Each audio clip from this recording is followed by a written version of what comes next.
दोस्तों, अगर आपको एसएस कहानियां अच्छी लग रही हैं तो हमारा ये चैनल जल्दी से सब्सक्राइब कर। ऐसे बहुत सारे रेगुलर व्यूअर्स हैं जो हमारी कहानियां देखते तो हैं लेकिन आपने चैनल को सब्सक्राइब नहीं किया है।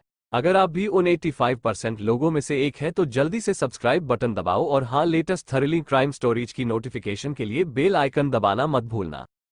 रिपब्लिक डे अटैक जैसे ही रिपब्लिक डे पास आता है तो पूरे दिल्ली एनसीआर में जगह जगह सिक्योरिटी बहुत बढ़ा दी जाती है। इसका एक बड़ा रीजन ये है कि रिपब्लिक डे पर हमारे देश के सबसे बड़े मिनिस्टर्स और लीडर्स सब एक जगह एक बहुत बड़ी पब्लिक गैदरिंग में होते हैं।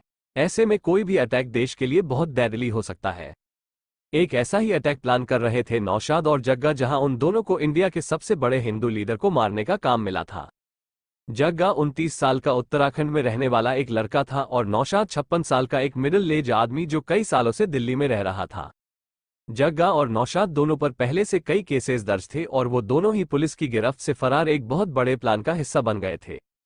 जग्गा एक गरीब परिवार का लड़का था। बड़े होते होते उसकी मुलाकात कुछ गुंडे मवालियों से हो गई और देखते ही देखते उसका झुकाव खालिस्तानी आइडियोलॉजी की तरफ बढ़ने लगा और वो एक कनाडा बेस्ड खालिस्तानी ग्रुप से भी जुड़ गया था। उस पर पहले से ही एक मर्डर केस चल रहा था और इसी के चलते वो 2021 में उत्तराखंड की जेल में बंद था। मगर उसकी बहन की शादी के लिए उसे पैरोल पर छोड़ा गया। जग्गा कुछ दिन के लिए अपने घर तो आ गया था मगर वो अभी भी अंडर सुपरविजन था। तब उसने नौशाद को कांटेक्ट किया और दोनों ने मिलकर जग्गा को भगाने का प्लान बनाया।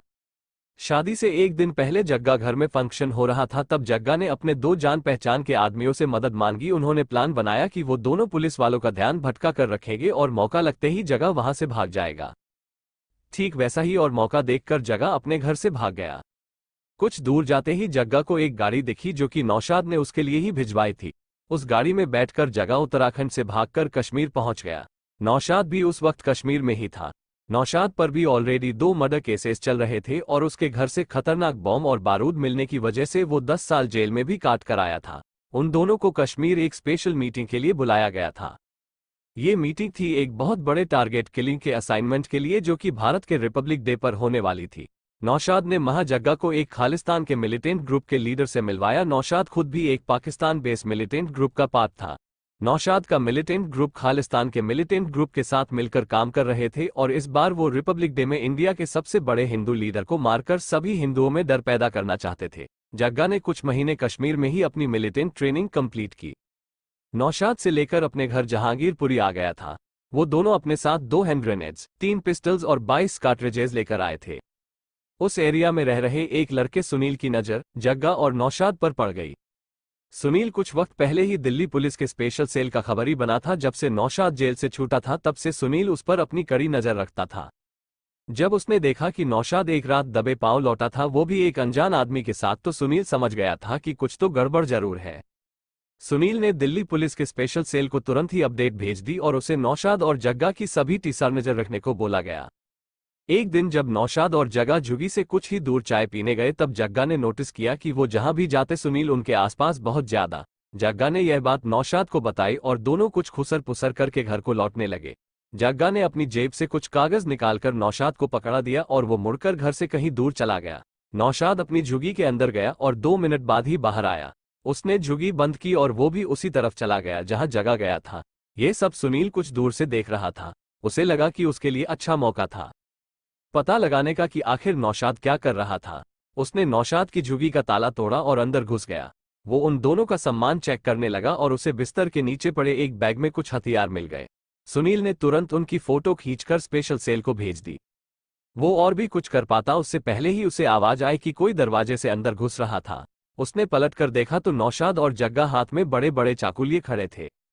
उन्होंने सुनील को पकड़ लिया और उस पर कई बार चाकू चलाया। सुनील बुरी तरह घायल हो गया मगर किसी तरह उसने नौशाद को धक्का दिया और वहां से भाग गया। दौड़ते हुए सुनील ने अपना फोन फेंक दिया।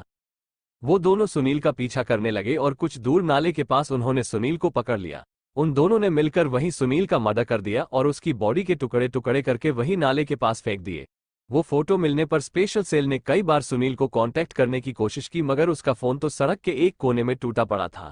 तब स्पेशल सेल के लीड ऑफिसर रवि ने टीम असेंबल की और नौशाद और जग्गा को पकड़ने का ऑपरेशन प्लान किया। उसी रात पुलिस ने झुकी नंबर 204 को आगे पीछे से घेरना शुरू कर दिया। अंदर से टीवी चलने की बहुत तेज आवाज आ रही थी।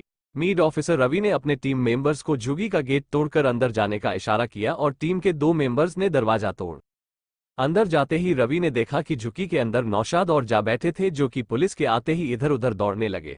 मगर पुलिस ने एरिया को हर तरफ से घेरा हुआ था और इसी वजह से दोनों जल्द ही पकड़े गए। इन्वेस्टिगेशन में दोनों ने रिवील किया कि रिपब्लिक डे पर उन्हें एक बड़े हिंदू लीडर की टारगेट किलिंग का असाइनमेंट दिया गया था। उन्होंने साथ ही सुनील के बारे में भी पुलिस को बताया।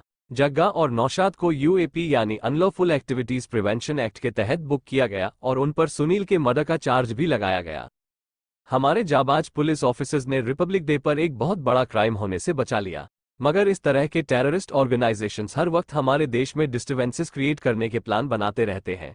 इन सभी को ट्रैक करना, पकड़ना और हमारी रक्षा करना एक बहुत ही चैलेंजिंग रिस्पॉन्सिबिलिटी है, जिससे हमारे देश की फोर्सेस बेहद जाबाज और निडर तरीके से निभाती हैं। इस रिपब्लिक डे को हम डेडिकेट करते हैं